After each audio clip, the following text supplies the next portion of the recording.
Your way of saying we understand the difficulties you're going through, even though we don't have the capacity to do everything you want. At least this is our little to support you.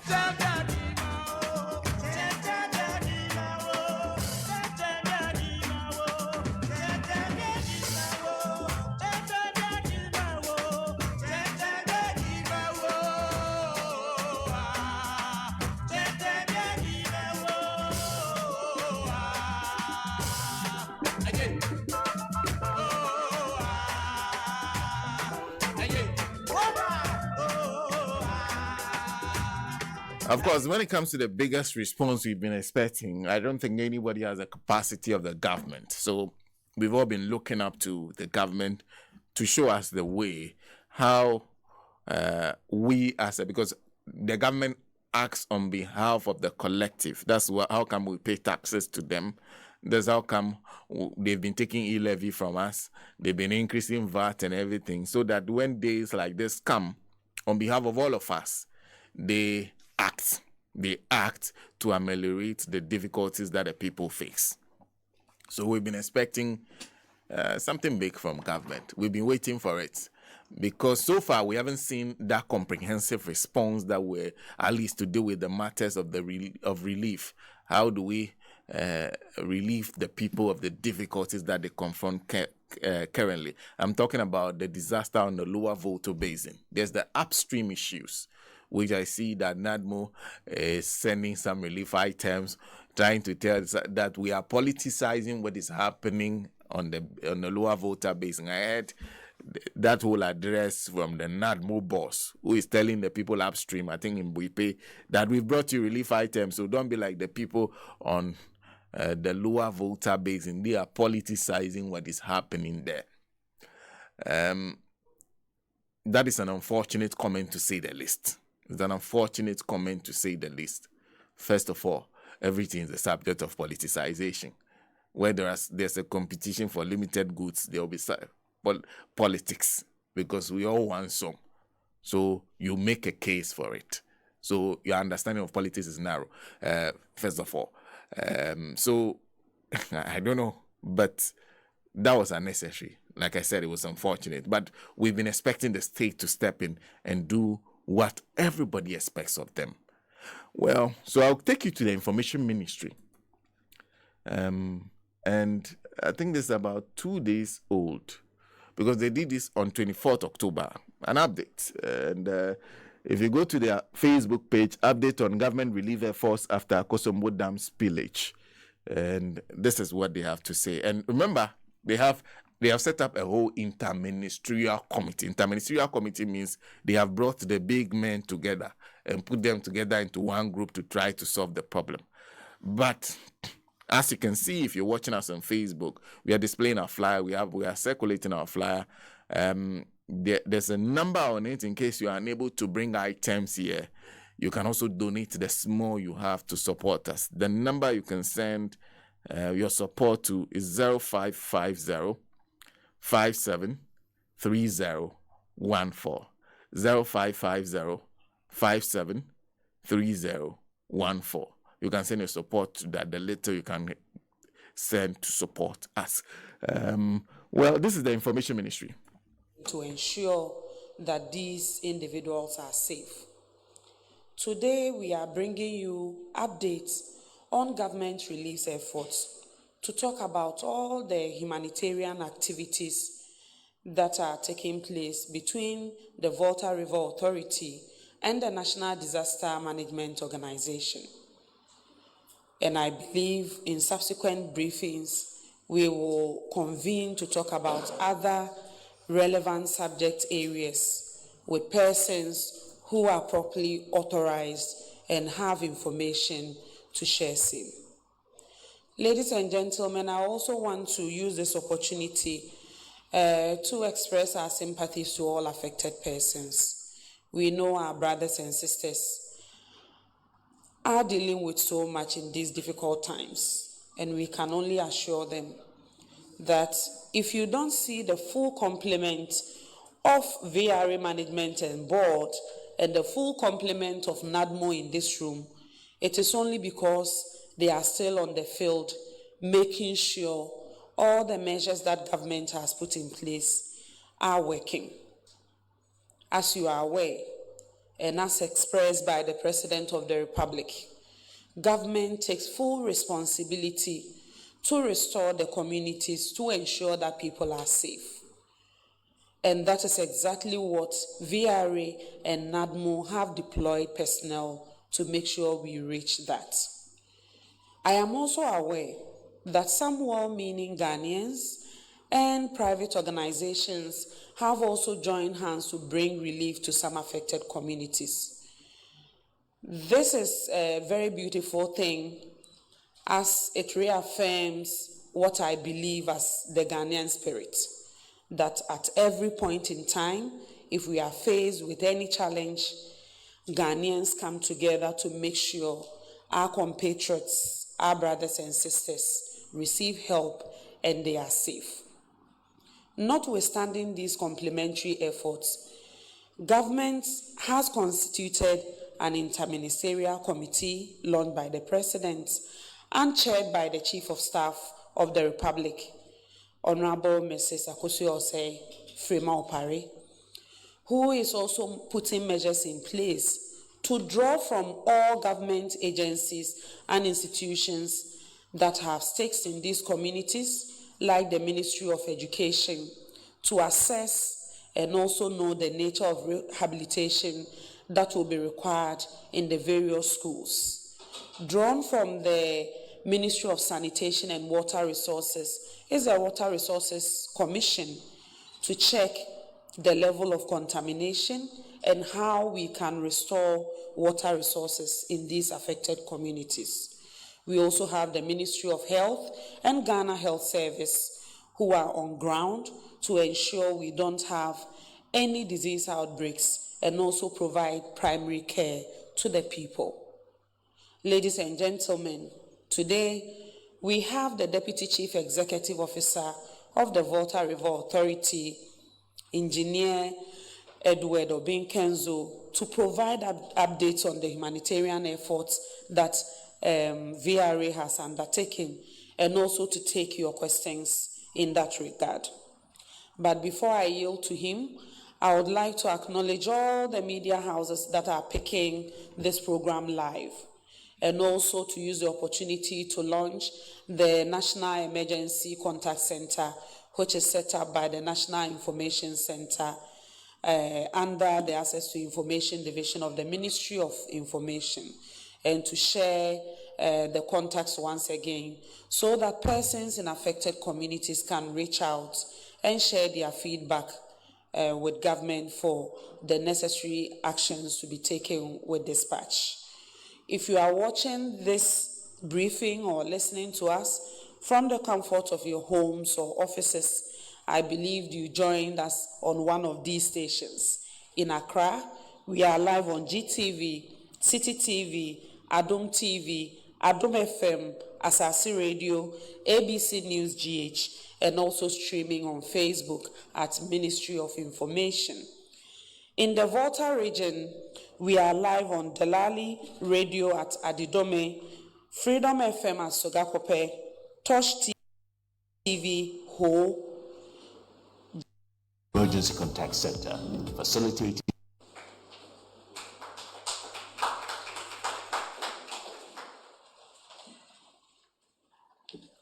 Radio Gold 90.5 FM. Ke obo watuwe, be obo noko tuwe. Good afternoon, ladies and gentlemen.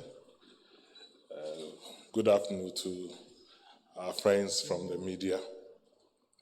VRA, as we know, we've been saying over the period of time, with the situation that we find ourselves in, we would like to assure the whole nation that, and those affected, that we'll be working with government to ensure that nobody is left unattended. We'll be with the communities affected throughout these trying times. Make sure that the comfort and relief that they need to have, they receive them. We will also ensure that as the situation unfolds, we work with government to bring the comfort and relief to the people affected. We, as VRA, and the agencies that we are working with and government would like also to assure all that, as projected, we'll be seeing an end to this situation that we have in the nearest possible time. Notwithstanding, I would like to go through some of the things that we'll be doing at the various communities as being rolled on the screen that we see. These are some of the relief items that we've been sending to the communities. Since day one, when we started this spilling, we've been with the communities, we've been within the communities, all those affected from Iswajaman all the way to the south, Adan, South Thorn, and Central Thorn, North Thorn, Adan, East, and what have you. We've been with them, and the relief items are still being supplied. We've given water. We've made sure there's enough water being supplied to these communities. As we speak today, Aveime water pump station, which was submerging water, at least we provided new pumping station to pump water to ensure water is restored to the community of Aveime. If you go to Mepe, at the St. Kizito School, I've also set up a new purifying system. That is a borehole system with a purifying filtration system to give the community filtered water to drink.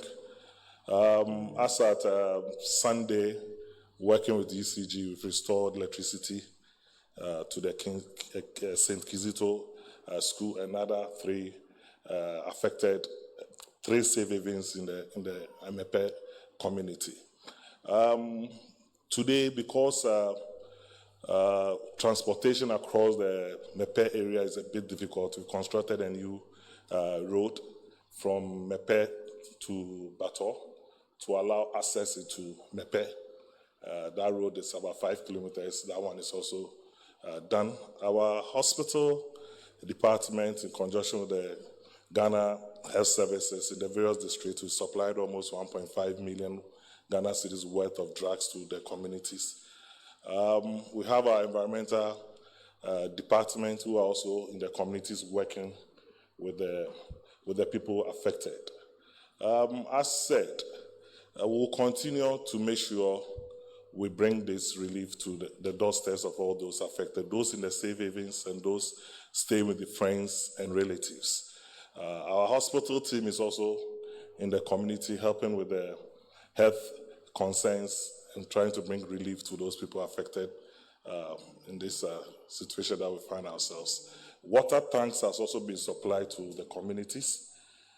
Big water tanks have been supplied to the communities, which we are allowing, we are bringing water from the neighboring communities to fill these tanks so that they'll get enough water. Sachet waters are also being supplied for people to drink. We've also, with the help of Ministry of Energy, we've brought in about 5,000 solar lamps, which have been given to the communities, and then the safe havens, where there are not enough light in the evenings, at least for them to use in the evening as a form of light. We'll continue, as I said, to make sure the relief items goes to these affected people in the various communities. We will stay in there throughout the period and make sure the relief comes. As you know, they've been displaced also where to take care of themselves. That's restrooms. We provided portable toilet. So counting almost 40 pieces that have been supplied, give it to the various communities. We've contracted Zoom Lion to make sure that they take care of these portable loos. That's they manage the evacuation of the waste, make sure it's clean for the people to use. We'll continue in this regard make sure that the communities receive all that is needed. Food is also being given to the communities. All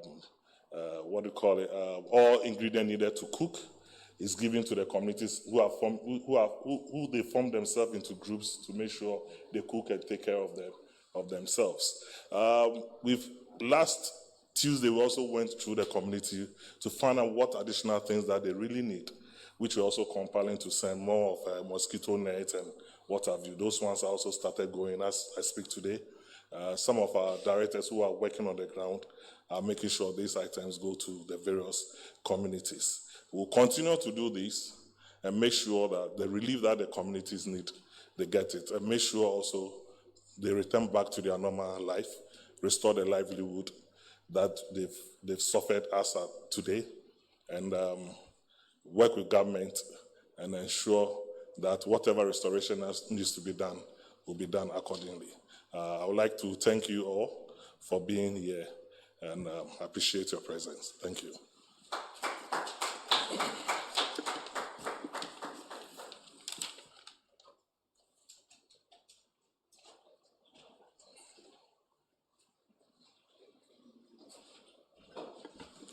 Distinguished ladies Radio and Gold gentlemen, 90.5 FM.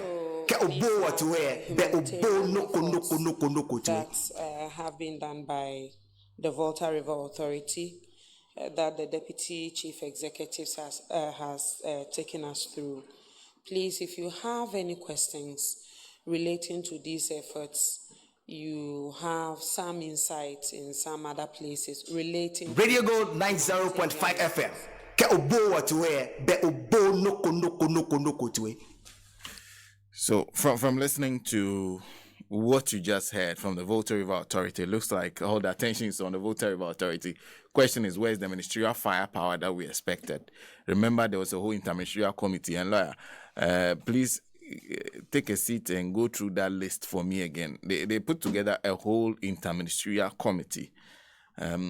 At that point, when they put together the interministerial committee, we expected more of central government involvement in what was happening, not left to Volta River Authority. Remember, we did not set up the VRA to do relief services. Even though they are the center of this, it is not their job. Ideally, whatever they have, they are supposed to use it to support the central government in dealing with the aftermath of the spillage. So it is not the VRA that should be speaking to us. We should be seeing the chairman of the interministerial committee addressing us. So far, we've not heard from the chief of staff at any press conference addressed by the interministerial committee outlining a plan, telling us that this and this and this and this is what they have planned, this and that and that and that is what they will do. That so far, this is the assessment of how bad the situation is. These are the number of communities we know are involved. These are the number of people we know are involved. These are the losses we know they've suffered. These are the things we know they need immediately, and we are working on it. Or we are doing this and that and that and that to ensure they get the relief they need. We haven't heard that yet. That has not been heard yet. I was even surprised when they said the information ministry was going to provide an update. Next moment, you see a deputy minister. That alone killed the vim for me. Deputy minister who had nothing from government, who carried no information from government, aside what they call emergency, some relief center or something. Aside that, she had no information from government as to, well, the interministerial committee met. This is what they agreed to do. This is what they intend to do after that. This is the plan we are following.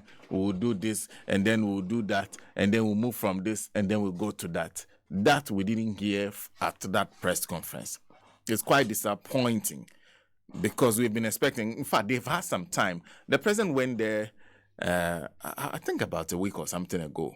About a week. I think that was Monday. It was a Monday when the president went there. So this last Monday was a week. Exactly a week when the president went there. So they've had a week. They set up the committee before the president returned from abroad. They've had more than a week after the president went there. They could have done an assessment. They could have asked the DCEs, they have spoken to the DCEs to do an assessment for them. By this time, if they do not know the number of people affected, the number of communities affected, the number of lives involved, what they've lost, then we have a problem. So what's the plan? And that's the question they need to be answering. What is their plan? What is their plan? What do you know about what has happened? What is your plan? What is the plan? The president went there without a plan. Question is, who should we be looking forward to provide us with a plan as to how this will be handled?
So that's the question we're asking. The questions we're asking are, one, where is the interministerial committee that was set up?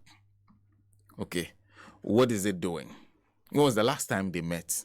What was the meeting about? What is even their mandate, the mandate of the interministerial committee? When would we hear from them? What have they been doing? To always parade the VRA in front of us, seems like government has even decided to cede responsibility to the VRA. The VRA is a state agency, so we expect that the state agency should not be the one speaking directly. We expect to hear from government itself, because this is bigger than the VRA. This is not VRA-sized disaster. This is central government-sized disaster. And I guess that's why you formed an interministerial committee. So why are we not hearing from that interministerial committee? What is that interministerial committee doing? When are they coming out with a plan that deals with immediate relief, what you intend to do to settle the people in the short term, and then what you intend to do for them in the long term? Why are we not hearing from them? Why are we not hearing from that group, the interministerial committee that has been set up? When would we hear from that committee? When would they speak? Why is the VRA the one taking the lead in this? When would your committee, interministerial committee, speak? If they won't say anything, why did you set them up in the first place? Were you announcing it to try to take our attention, or to try to create the impression that you were doing something? If that's what you're doing, we are not impressed. In fact, we are waiting for action.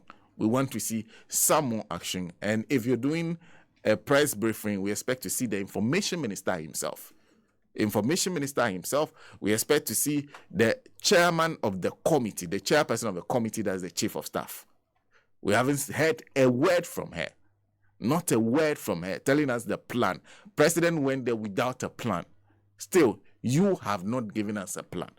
What is the interministerial committee doing? And that's the question that we're asking this morning. We'll take you to one of the areas that were heavily hit and have a conversation with the member of parliament for the area. The last time we spoke to him, he wasn't impressed with the relief efforts as they're seeing from government. We'll ask him whether there's been an improvement on the relief efforts. Lawyer, before we get there. The committee, no, one my power, a committee, no, so we know a 13 member committee, and a buying a pie, a domudin babontin say, Omo and Akosombo Dam and Afis no a pound dam spillage no. Omo be no amount for an additional amount for a home no. Omo enhwe. Enti committee no chief of staff and a chairperson. And a minister for national security as a kandapa. Also Ebi, minister for interior. And so also. And a defense minister also. Energy minister, nice na poso also. And minister for finance, Yanka Sayebra, Kuntunkunun na ya Ufuriata also. And minister for local government also. Works and housing also. Enti enwatwe mabono na okoswa na se idea a minister for roads and highways. Wow bra Ramu Akwata also be. Minister for environment. Why do you say and sanitation minister, and say Obeka and Semono also, and a minister for land and natural resources, Ekahubi, Janapo Kaun, and information minister, and so a county we a 13-member committee are buying a power say flood victims, no more than I say Bibia or Omufahu and some like you in said fact, earlier. Do you have the state? That's the statement. Are you reading from the original statement that was issued? Yeah. Okay. Read the statement before you go to the committee. I want to hear exactly what they're supposed to do. Interministerial committee to address water dam spillage, induced flooding. Okay. And I'll say on the instruction of the President of the Republic of Ghana, an interministerial team headed by the Chief of Staff has been set up to coordinate government's response to the unfortunate flooding of some of our communities following spilling from the water dam. The committee is composed as follows. Chief of Staff, Chairperson, Minister for National Security, Minister for the Interior, Minister for Defense, Minister for Energy, Minister for Finance, Minister for Local Government, Minister for Works and Housing, Minister for Roads and Highways, Minister for Environment, Minister for Sanitation, Minister for Land and Natural Resources, Minister for Information, and a year signed Kojo Opon Nkrumah MP, Minister. Into Weno, a year Ministry of Information, letter Omnibaba Monteno. There was as to their mandate, the Ombabe there. It's not letter, but read the beginning. It said is also on behalf of the instruction of the President of the Republic, an interministerial team headed by the Chief of Staff has been set up. Okay. Set up to do what? To coordinate government's response. Coordinate government's response. Coordinate government's response. Okay. To the unfortunate flooding of some communities following spilling from the water dam. Okay. Thank you. Thank you. We're joined on the line by Member of Parliament for Central Tongue.